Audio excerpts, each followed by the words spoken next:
Bakit, Gilo Mags? Masama ba pumunta ang mga supporters ng Rajel dito sa Daet? Bakit ganyan ang mga sinasabi mo sa comment ni Pure Health? Ha? Gilo Mags? Ano ang pinagsasabi mo? Isa lang yan, Gilo Mags. May galit ka? Tara sa Lighthouse. Yan ang mahirap kasi sa inyo. Kung may galit kayo sa amin o sa akin, sabihin mo. Hindi yung idadaan mo sa comment section. Anong akala mo sa amin? Nangihingi? Walang pamasahe? Walang sariling pera? Punyeta! Ang kapal ng pagmumukha mong punyeta ka. Akala mo kung sino ka magsalita? Bakit? Nangihingi ba kami? Pumunta kami dito sa Daet para sumuporta sa Rajel. Pumunta kami dito sa Daet para makita si Kuya Bal, para bumisita sa Lighthouse. Huwag mo ipamukha sa sarili mo na ikaw pumunta ka lang magpapakita ka sa mga supporters dahil may ibibigay sa'yo? Piste! Yawa man siguro kang animala ka?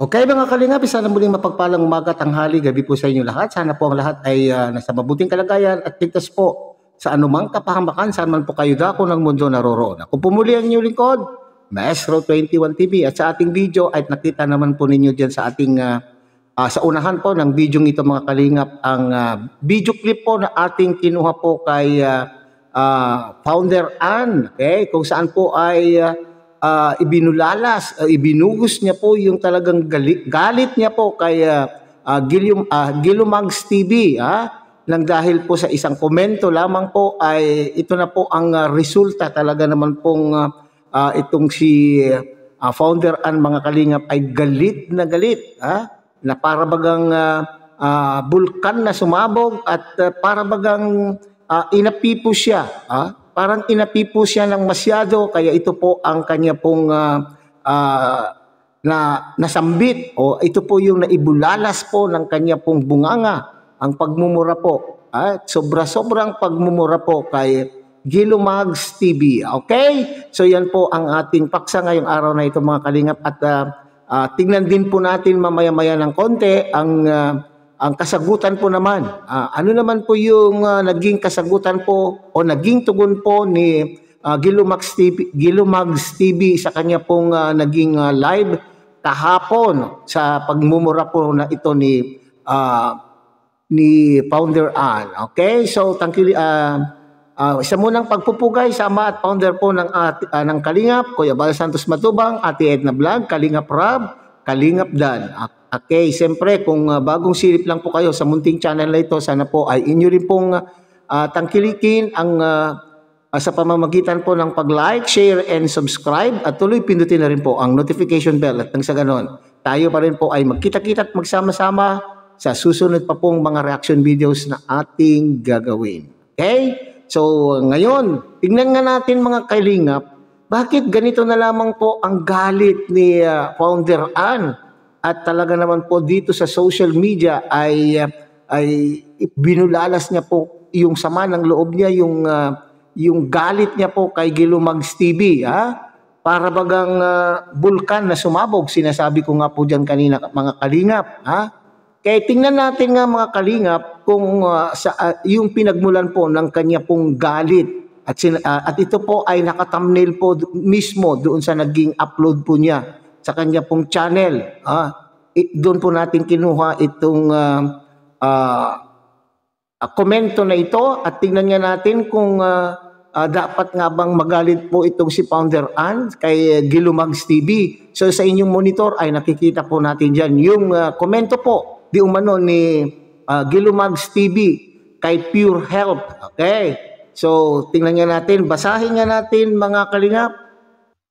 Okay, sinasabi dyan mga kalingap, walang balasa tol, walang balasa. Pag sinabing binalasa, walang palitan, para bagang yung braha na binabalasa. Okay, walang balasa tol, Starrock. So ang tinutukoy o pinatutungkulan po dito mga kalingap po ni Gilo Mags TV sa kanyang komento ay si Starrock. Okay, Sabi niya dito, Tol Starrax, abutan mo pamasahe ng mga yan.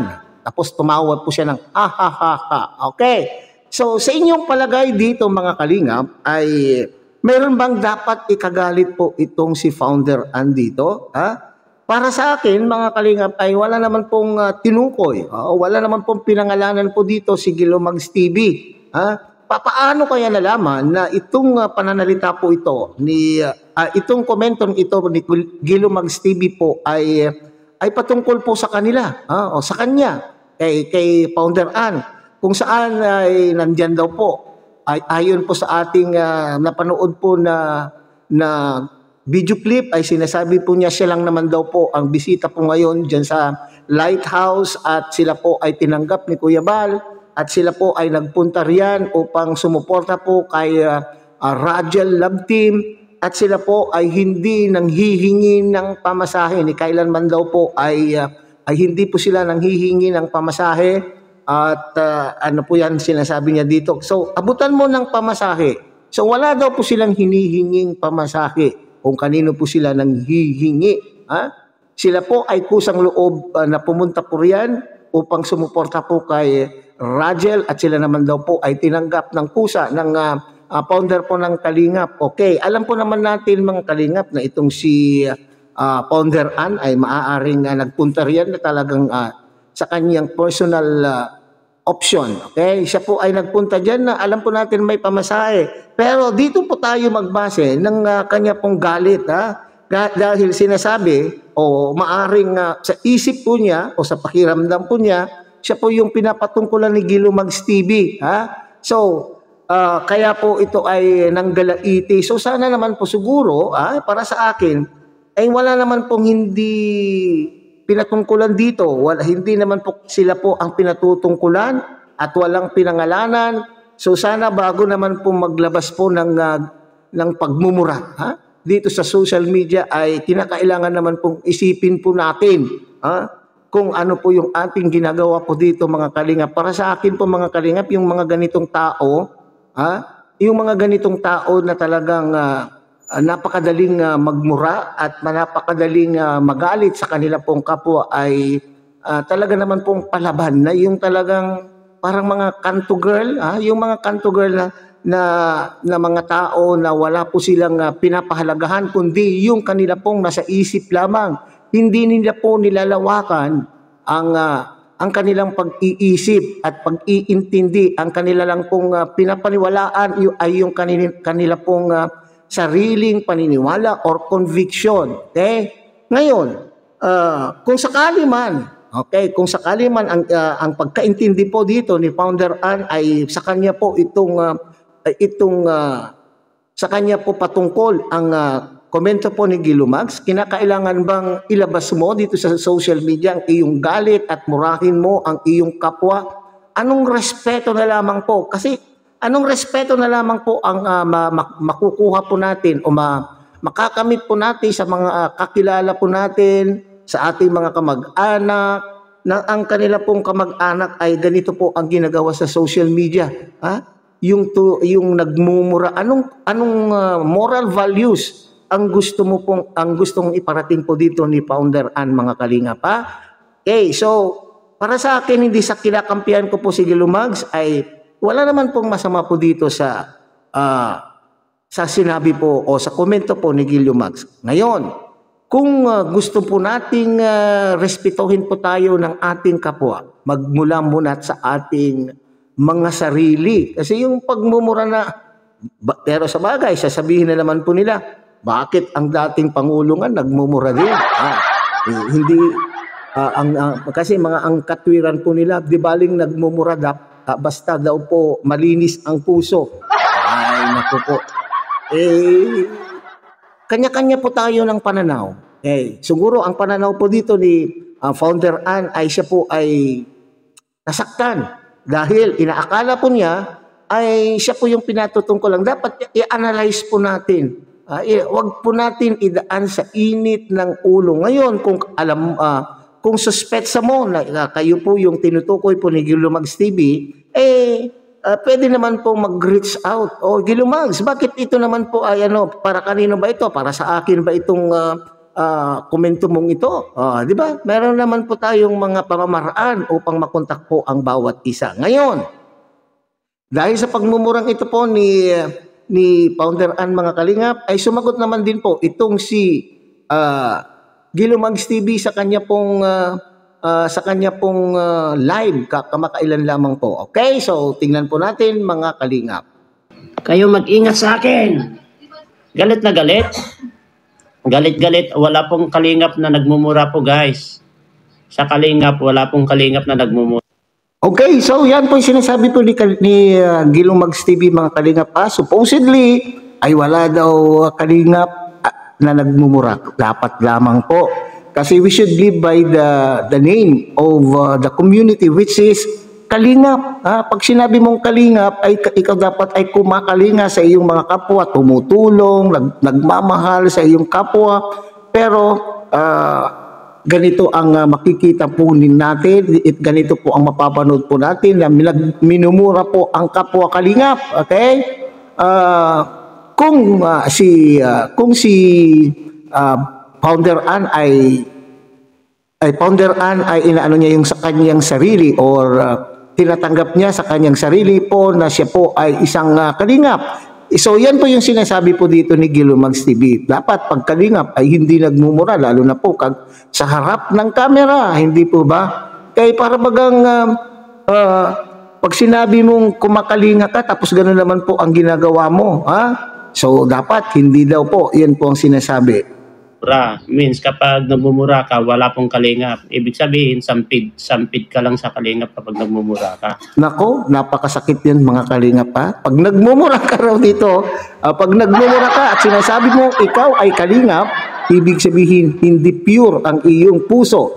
Hindi mo tanggap yung buong mission and vision po ng kalingap, kundi ikaw po ay sampid ka lamang po. Yan po malinaw po yung sinabi po dito ni Gilumags TV, sampid kapag nagmumura. Yan po yung namin. Yun po ang kanang kalingap. Baka mamamatay sa galit yan, ma'am, it's me. Mga dakdak kasi sila ng dakdak na hindi pa i-analyze kung ano yung Yan ang sinasabi ko kanina mga kalingap. Bago po tayo gumawag, bago tayo magsalita, ay i-analyze po natin yung ating pong yung mga punto de vista ng magkapwa natin. Hindi yung basta na lang yung pinapaniwalaan mo ay yun po yung tama. Okay? Paniwalaan mo rin po, kung lawakan mo rin po yung pag-iisip at intindihin mo kung ano po yung sinasabi po ng kapwa sa atin. At i-analyze din po natin yung point of view ng tao na nagkukomento. Hindi po ba? Siyempre sa akin, ang pinagsasabihan ko doon si Stara. Kapag nag-content ka, mag-abot ka. Correct. Yan. Ngayon, galit na galit. Yung pagmumura niya, guys, kapag may nagmumura dyan, iharap nyo sa akin, sampalin ko kahit sa harap ni Kuya Balyan. Nako, mahirap po naman yata yan, mga kalingap. Kasi, kalalaking tao po ni Gilumags TV. Nako, mahirap po yan na sasabihin po yan. Kung isasagawa, lalo kung mahirap sabihin at hindi mo magagawa, lalo na po sa batas po ng Pilipinas, sa batas po natin ay mas lalong anong tawag dito, ang lalaki kapag sinaktan po ang babae ay matindi po ang batas na nauukol tungkol po dito. Kasi ang batas ay one way, ang batas ng Pilipinas ay pinapahalagahan po ang kababaihan, pero pagka ang lalaki ang nanakit sa babae, ay nako, mahirap po yan. Pero ito yung sinasabi po niya, maski sa harap po ni Kuya Bal. So ibig sabihin, para sa akin, ang pagkakaintindi ko, sabi po niya kanina ay, ang kalingap ay walang ganyan. Okay? Hindi dapat nagmumura. Ibig sabihin, dapat maayos po ang pagkatao po ng kalingap. Pero pagka sinabi mo naman po, maski sa harap po ni Kuya Bal ay sasampalin ko, ibig sabihin wala ka na pong paggalang. Hindi mo na binibigyan ng respeto yung founder po ng kalingap. at saka yung buong yung sinasabi mong buong mission and vision ng Kalingap. Kasi ikaw ay nananakit ng kapwa mo. Pwede naman po niya ng pag-usapan. Pero sa aking palagay naman po ay hindi naman po gagawin po ito ni Gilo Mags TV, mga Kalingap. At alam po niya, lalaki po siya, ay mas lalo po siyang madidiin sa korte kapag ginawa po niya ito. Okay?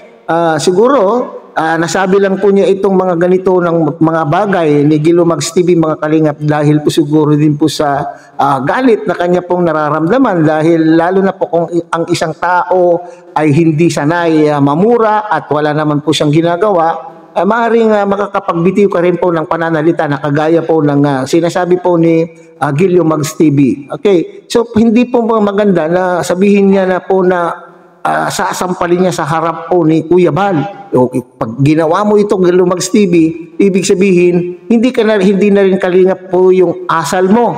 Sapagkat sa harap mismo ng founder ay wala ka ng paggalang, wala ka ng respeto po doon sa founder. At ganon din po doon sa babae. Okay? Ang number one na ayaw ko, yung minumura ko. Kahit alam nila Kalingap Rab yan. Kaya kahit nakikipag-away ako kapag minumura ko, kapag nasa harapan ko yan, sampalin ko kahit babae yan. Nako. Okay. So, sampalin daw niya. Maski babae daw po yan. Nako, mahirap pala itong si Gilo Mags na magalit, mga Kalingap. Kaya huwag niyong gagalitin si Gilo Mags TV. Maski kayo po ay mga babae, ay naku po, papatulan po kayo ni Gilo Mags TV. Kasi, siyempre, sabi ko nga kanina, ang tao na hindi sanay mamura at alam po niya, tama po siya at tama yung kanyang pinaglalaban, ay nako, baka makagawa po. Pag ganito siguro, Gilo Mags TV, idaan nyo na lamang po sa magandang usapan, ha? Ay, huwag naman po yung, huwag susuong lang hindi, huwag susuong na ikaw ay mapapahamak, okay? Idaan sa lamig ng ulo, ha? Galit sa'yo dahil sa comment mo doon sa upload ni Pure Health. Dahil sa, ano bang comment ko doon? Sino ba kausap ko? Hindi naman silang kausap ko. What nakakausapin ko sa hindi ko naman kilala kung sino yung bisita dyan. Basta nanood lang ako doon sa vlog ni Pure Health. Nag-comment ako. Kasi nag-vlog si Starrocks. Hindi naman silang kausap ko. Pakialam ko sa kanila. Hindi ko naman sila kilala. Kung sino yung mga nandun sa vlog ni Pure Health. Sobra-sobra na nabalita. Wala akong sinabi na manghihingi sila ng pamasahe. Sabi ko, ang tinutukoy ko doon si Starrocks. Walang bala sa tol, sabi ko kay Pure Health. Tapos, bro, tol Starrocks, ano yung comment ko? Bigyan mo sila ng pamasahe. Siyempre, nagko-content siya. Dapat kapag kino-content mo yung tao, may aabot ka. Alam ko ba kung bisita sila o manghihingi sila ng tulong, di ba? So, maliwanag po yan, ha? Sa panig po ni Founder Ann, mga Kalingap, ay yung komento, parang yun din po yung sinabi ko, ay hindi naman po patungkol diretso kay Founder Ann, ha? Kasi Starrock, pinangalanan po nga niya kay Starrock, di ba? Kay Starrocks, hindi naman po sinabing kunyang o yung mga kung nagpapahaging po itong si Gilo Mags, dapat sinabi po niya sa komento, o yung mga bisita po dyan sa lighthouse, ganito, ganon. Yun siguro maaari pa. Kaya nga tama po yung sinasabi po ni Gilo Mags dito, mga Kalingap. Dapat i-analyze po natin para hindi tayo po malalagay po sa alanganin.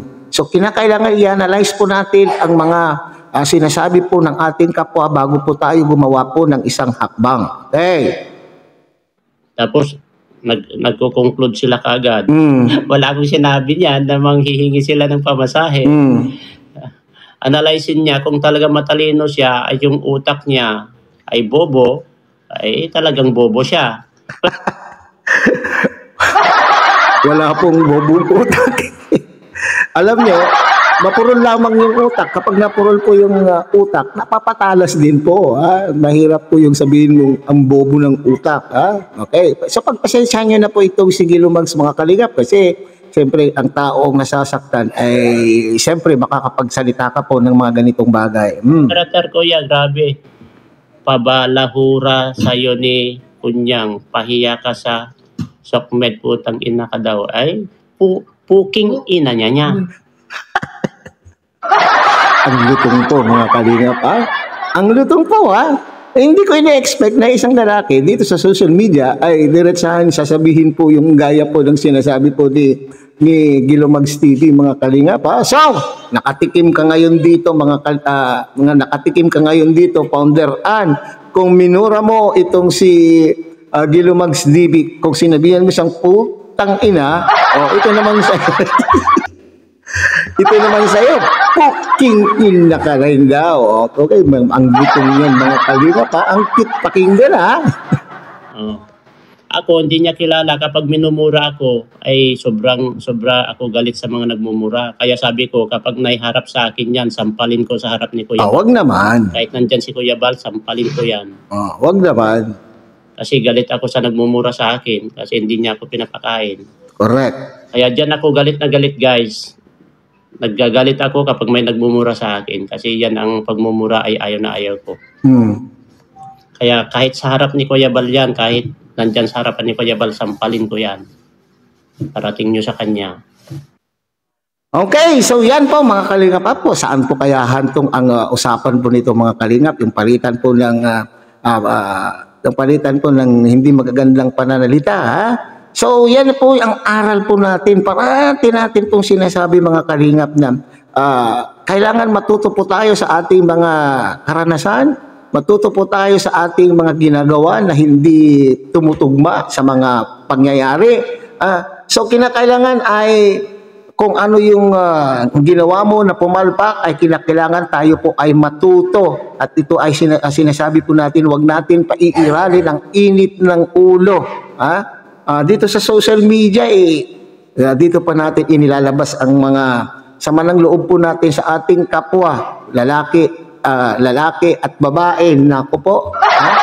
So saan ang mga respeto po anong respeto po ang ating makukuha kapag ganito po? Kung gusto po natin tayo po ay irespeto ng ating kapwa, ang mga nakababata po sa atin, ang ating mga anak, mga apo, kung may mga apo na po kayo, pwede naman po kayong magpaliwanagan ng inyong pong nararamdaman sa bawat isa, pero sa ganito pong usapan ay napakahirap naman, hindi na po healthy, hindi na po ito maganda mga kalinga. Okay?